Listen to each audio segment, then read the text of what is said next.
बेटा आज मैं आपको थोड़ा सा बैक्टीरिया के बारे में बताऊंगी, स्पेशली ई कोलाई के बारे में बताऊंगी। ई कोलाई का स्ट्रक्चर और दूसरे ऑर्गेनिज्म हैं जो आर्किया वगैरह, उनका थोड़ा सा इससे क्या स्ट्रक्चर डिफरेंट है वो सब मैं आज आपके सामने डिस्कस करूँगी। उससे पहले मैं थोड़ा सा आपको ऑर्गेनिज्म जितने भी मतलब हैं अभी लिविंग ऑर्गेनिजम्स, उनकी फाइलोजेनी थोड़ा सा डिस्कस करना चाहती हूँ।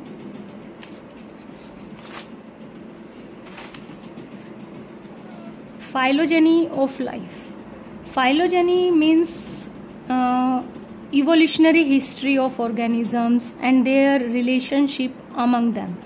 उनका मतलब कैसे ऑर्गेनिज्म इवॉल्व हुए हैं और उनका आपस में किस टाइप का, किस तरह से स्ट्रक्चरल या एनालोगस रिलेशनशिप है। Okay, it is said that कि जितने भी ऑर्गेनिज्म हैं वो कॉमन प्रोजेनाइटर से इवॉल्व हुए हैं, मतलब उन सब का एंसेस्टर जो है वो कॉमन रहा होगा। ठीक है, तो हम इन ऑर्गेनिजम्स को, लिविंग ऑर्गेनिजम्स को तीन कैटेगरी में, तीन डोमेन में डिवाइड कर सकते हैं: bacteria, archaea and यूकैरिया। Archaea, bacteria and archaea, इसमें आपके प्रोकैरियोट्स आएंगे, सभी यूनिसेलुलर ऑर्गेनिजम्स। एंड यूकैरियोट्स में, यूकैरिया में आपके यूकैरियोट्स आएंगे मल्टीसेलुलर ऑर्गेनिजम्स। ओके, जो बैक्टीरिया होते हैं बेटा वो आपको पता ही है, ये तो बेसिक है कि वो सॉइल में रहते हैं, वाटर सरफेस पे रहते हैं, और जो लिविंग ऑर्गेनिजम्स हैं या डेड हैं ऑर्गेनिजम्स, उनके टिश्यूज़ में रहते हैं। इसका जीता जाता एग्जाम्पल है ई कोलाई, जो ह्यूमन के इंटेस्टाइन में रहता है। ओके, उसके अलावा आर्किया जो होते हैं वो बैक्टीरिया से स्ट्रक्चरली थोड़े से वो डिफरेंट होते हैं, although they are also unicellular. वो रहते हैं बेटा सॉल्ट कंडीशंस में, सॉल्टी लेक में, हाइपर सेलाइन लेक्स में, हॉट स्प्रिंग्स में, ओशियंस की डेप्थ में, मतलब एक्सट्रीम कंडीशंस में वो रहते हैं, नॉर्मल कंडीशंस में वो नहीं रहते। और यूकैरियोट्स तो आपको पता ही है, आपके मल्टी सेलुलर ऑर्गेनिजम्स हैं जिनको आप मतलब हाईली इवॉल्व्ड ऑर्गेनिजम्स। ठीक है, उसमें आपके ह्यूमन बीइंग भी आ गए, प्लांट्स आ गए। और इट इज़ सैड दैट अगर सेल की स्ट्रक्चर की बात करें थोड़ा बहुत, यूकैरियोट्स जो हैं they more closely related to archaea as compared to bacterias. Archaea और बैक्टीरिया जो हैं वो टू टाइप के एनवायरनमेंट में रहते हैं: aerobic habitat and anaerobic habitat. Aerobic obviously oxygen का यूज करते हैं जहाँ पे, और एनारोबिक जहाँ वो विदाउट ऑक्सीजन सर्वाइव करते हैं। तो हैबिटेट के according they can be aerobic bacteria और आर्किया, और अगर वो without oxygen they are surviving then उनको कहेंगे आप एनारोबिक बैक्टीरिया और आर्किया। ओके, तो अब हम क्लासिफिकेशन करेंगे सभी ऑर्गेनिजम्स का according to their energy source, carbon source वो जो यूटिलाइज करते हैं। ठीक है, मतलब कि किस टाइप की एनर्जी का वो यूज़ करते हैं सरवाइव करने के लिए, उस बेस पे हम ऑर्गेनिजम्स को क्लासीफाई करेंगे। सभी ऑर्गेनिज्म आ गए आपके इसमें, ऑल लिविंग ऑर्गेनिजम्स में आर्किया भी हैं, बैक्टीरिया भी हैं और यूकैरियोट्स भी हैं। लेकिन एनर्जी सोर्स के बेस पे हम इन ऑर्गेनिजम्स को टू कैटेगरी में डिवाइड करेंगे: फोटोट्रोप्स एंड कीमोट्रोप्स। फोटोट्रोप्स, जैसे इसका नेम सजेस्ट कर रहा है, photo means light, sunlight. Okay, वो ऑर्गेनिजम्स जो सनलाइट को ट्रैप करते हैं और उसको यूज करते हैं एज एनर्जी सोर्स, उनको बोलोगे फोटोट्रोप्स। इसमें आपकी प्लांट्स, ऑब्वियसली प्लांट जो है सनलाइट यूज करते हैं फोटोसिंथेसिस करने के लिए। कीमोट्रोप्स, जैसे अगेन इसका नेम सजेस्ट कर रहा है, कीमो कम फ्रॉम केमिकल्स। वो ऑर्गेनिजम्स जो एनर्जी ड्राइव करते हैं from the oxidation of chemical fuels, उनका फ्यूल क्या है? केमिकल्स। अब कीमोट्रोफ को, क्योंकि आपको पता है दो तरह के केमिकल्स होंगे, ऑर्गेनिक एंड इनऑर्गेनिक, तो इसी बेस पे कीमोट्रोफ्स ऑर्गेनिजम्स को हमने टू कैटेगरी में डिवाइड कर दिया: लिथोट्रोफ्स एंड ऑर्गेनोट्रोफ्स। लिथोट्रोफ जो हैं वो इनऑर्गेनिक फ्यूल को ऑक्सीडाइज करते हैं और अपना मतलब सरवाइव करते हैं। अब इनऑर्गेनिक फ्यूल्स में आ गए एलिमेंटल सल्फर आ गई, सल्फेट, नाइट्रिक को नाइट्रेट्स में कन्वर्ट करते हैं, फेरस को फेरिक में वो कन्वर्ट करते हैं, ठीक है। वो लिथोट्रोफ्स होते हैं जो इनऑर्गेनिक फ्यूल पे सर्वाइव करते हैं। उसके एग्जाम्पल हैं sulphur bacteria, hydrogen bacteria, right. और ऑर्गेनोट्रोफ्स जो ऑर्गेनिक कंपाउंड्स पे सर्वाइव करते हैं, उसको ऑक्सीडाइज करते हैं, उसके सराउंडिंग में जो भी ऑर्गेनिक कंपाउंड होते हैं उसको यूज करके। मोस्टली सभी बैक्टीरिया जो हैं वो क्या है, जो तुम्हारे बैक्टीरिया हैं वो हैं ऑर्गेनोट्रोफ्स हैं। और उसके अलावा नॉन फोटोट्रोफिक यूकैरियोट्स भी आपके ऑर्गेनोट्रोफ्स आएंगे, उसमें ह्यूमन भी आ गया, ठीक है। एक और क्लासिफिकेशन है कि कार्बन सोर्स के बेस पे भी हम ऑर्गेनिजम्स को डिवाइड करेंगे।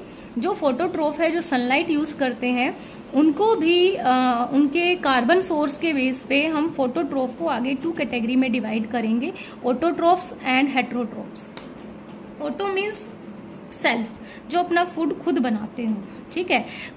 वो कहाँ से बनाते हैं, उनका कार्बन सोर्स होता है कार्बन डाइऑक्साइड, ठीक है। प्लांट जो फोटोसिंथेसिस करते हैं वो कार्बन डाइऑक्साइड का यूज करते हैं, सनलाइट का यूज करते हैं, राइट। तो इसका एग्जांपल है सियानोबैक्टीरिया, blue green algae and vascular plants, जो हायर प्लांट्स हैं, एंजियोस्पर्म्स हैं, वो ऑटोट्रोफ्स की कैटेगरी में आएंगे। हेटेरोट्रोफ्स, हेटेरो मीन्स अदर्स, मतलब जो ऑर्गेनिजम्स जो दूसरों पे डिपेंड करते हैं अपने फूड के लिए, ठीक है। तो वो they obtain carbon from organic compounds. इसके एग्जांपल है purple bacteria, green bacteria, okay.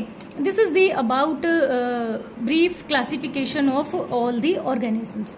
अब इसमें से हम बैक्टीरिया जो है, मोस्ट कॉमनली यूज्ड बैक्टीरिया जो है वो ई कोलाई है, आपको पता ही है।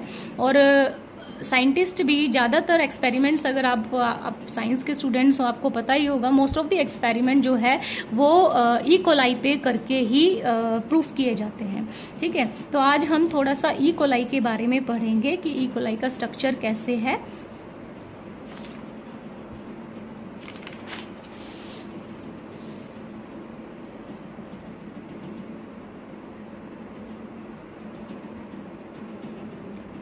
Okay, E coli is the most studied bacteria, सबसे ज़्यादा ये स्टडी किया गया है बैक्टीरिया है। अगेन ये कहाँ रहता है, मैंने अभी अभी इसी वीडियो में आपको बताया है कि वाटर सरफेस पे, सॉइल में, ह्यूमन की इंटेस्टाइन में, और इवन लिविंग और डेड सभी ऑर्गेनिज्म के टिश्यूज़ में ये सर्वाइव करते हैं। ये यूनिसेलुलर होते हैं, प्रोकैरियोट्स की कैटेगरी में ये आते हैं, ठीक है। ये मैंने ई कोलाई की एक रफ से स्ट्रक्चर बना रखी है। सभी बैक्टीरियाज जो होते हैं ना, जनरली जितने भी बैक्टीरिया हैं, ई कोलाई भी आ गया उसमें, वो कॉमन फीचर्स तो वो शेयर करते हैं, बट लेकिन उनमें थोड़ी थोड़ी वेरिएशंस आ जाती है, इसीलिए वो ग्रुप के अकॉर्डिंग, मतलब उनके ग्रुप्स बन जाते हैं स्पेसिफिक स्पेशलाइजेशंस की वजह से, ठीक है। बट आज हम पढ़ेंगे ई कोलाई के बारे में, ठीक है।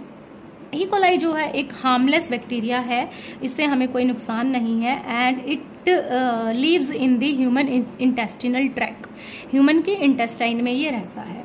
जनरली ई कोलाई की जो लेंथ है वो 2 माइक्रोमीटर है, और विड्थ जो है लगभग 1 माइक्रोमीटर से थोड़ी कम होती है, ठीक है।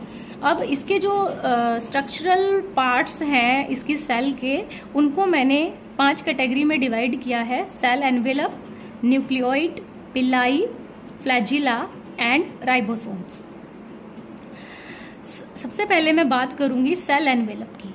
जो बैक्टीरिया का सेल एनवेलप है, यानी सेल की जो मेम्ब्रेन है, जो बाहर है, ये 3 पार्ट्स में आप डिवाइड करेंगे।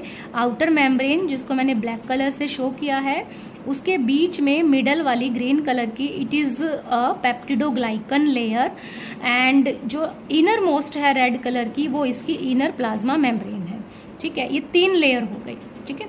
जो आउटर मेम्ब्रेन है ये यहाँ पे, this is the outer most layer, then उसके बीच वाली जो मिडल लेयर है, पेप्टिडोग्लाइकन लेयर है, ये बहुत ही पतली होती है, थिन होती है, बट ये जो है बैक्टीरिया को शेप और रिजिडिटी प्रोवाइड करती है।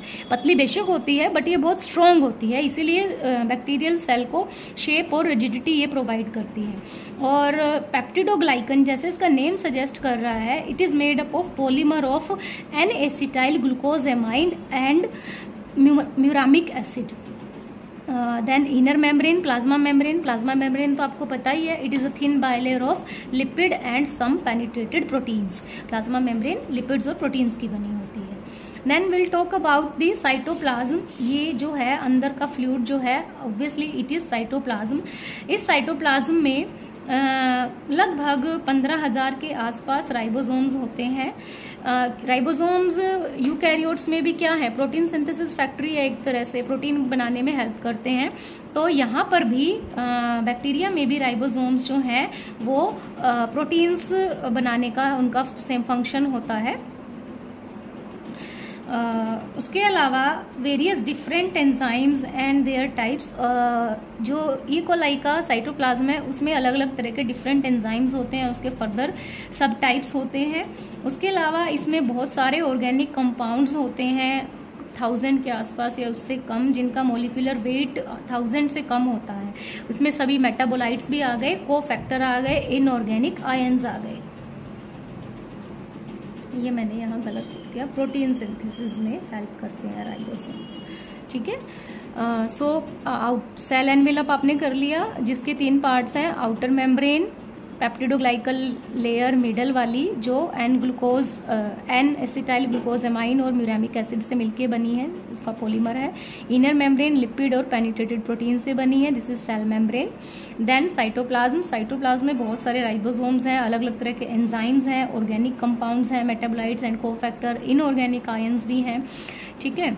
और उसके अलावा ये छोटे जो हेयर लाइक स्ट्रक्चर है पूरी बॉडी पे, इनको बोलते हैं पिल्लाई। ये बैक्टीरिया के एडिशन के लिए, स्पॉट के लिए, सबस्ट्रेट पे अटैचमेंट के लिए हेल्प करती है। ये जो लॉन्ग हेयर लाइक स्ट्रक्चर्स हैं, इनको आप फ्लैजिला बोलोगे।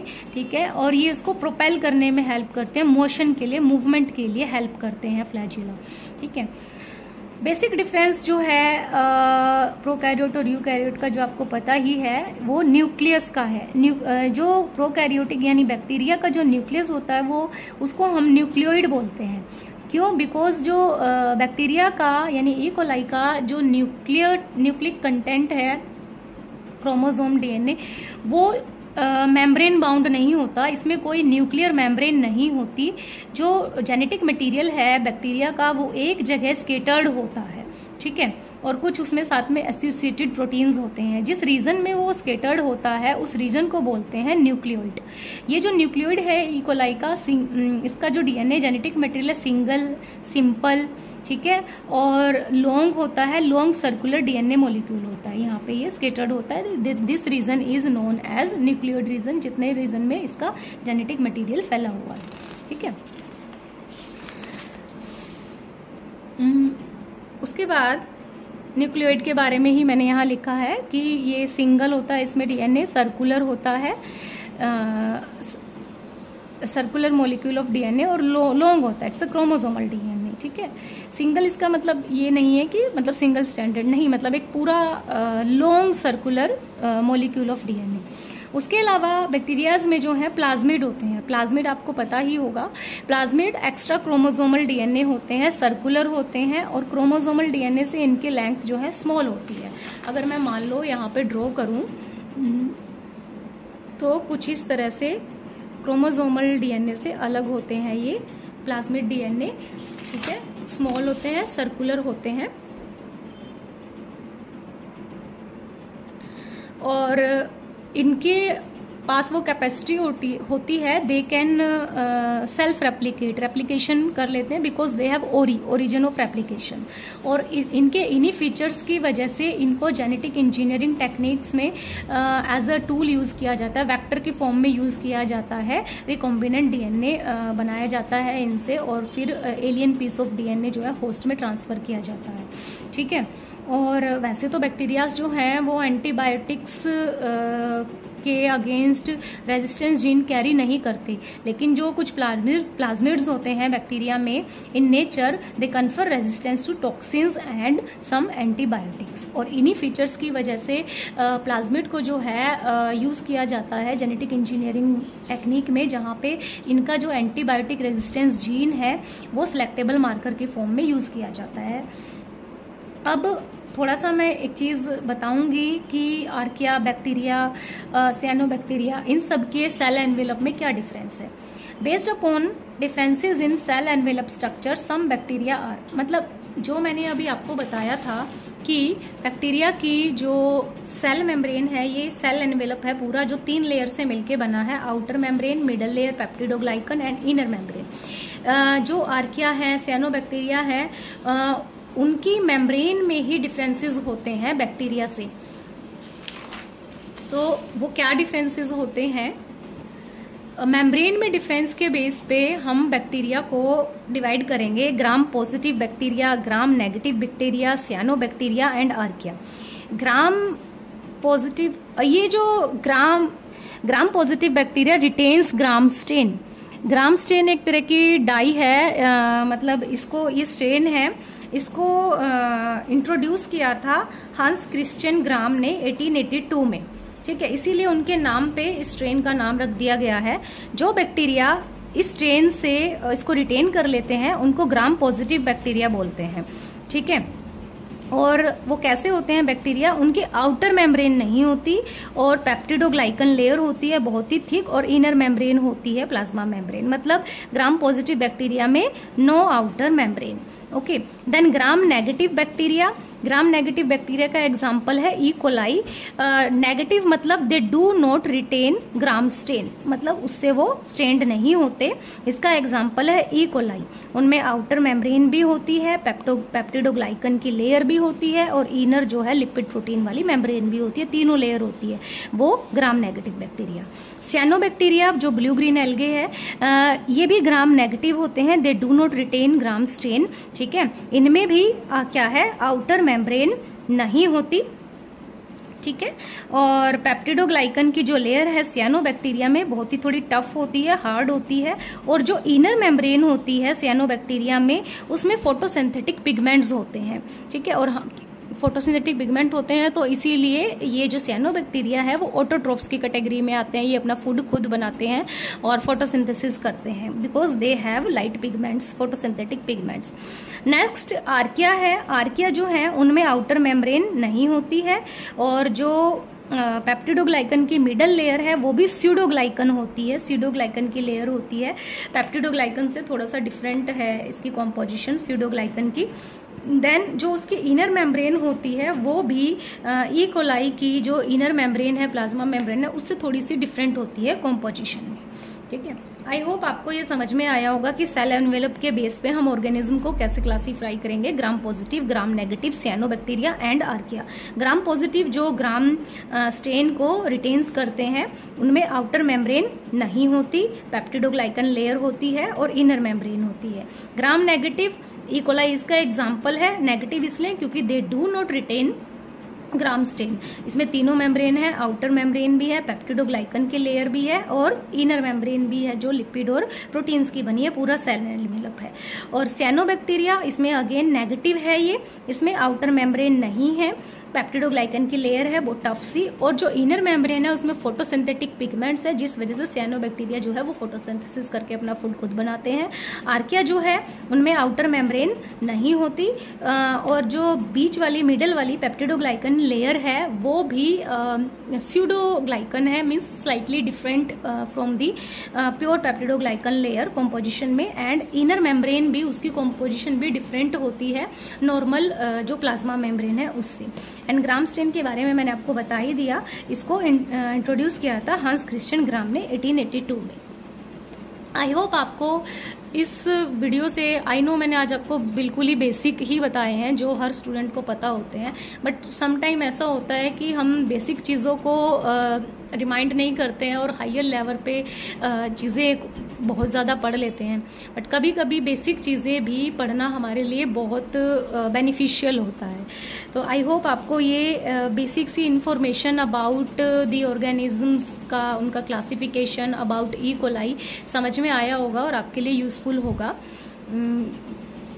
तो अगर आपको फिर भी इस बेसिक्स इन बेसिक्स में भी कोई डाउट है तो आप मुझे कमेंट में डाल सकते हैं। उसके बाद मैं आपको थोड़ा कॉम्प्लेक्स टॉपिक कराने वाली हूँ, उसके लिए follow my channel so that we will connect more. Thank you so much.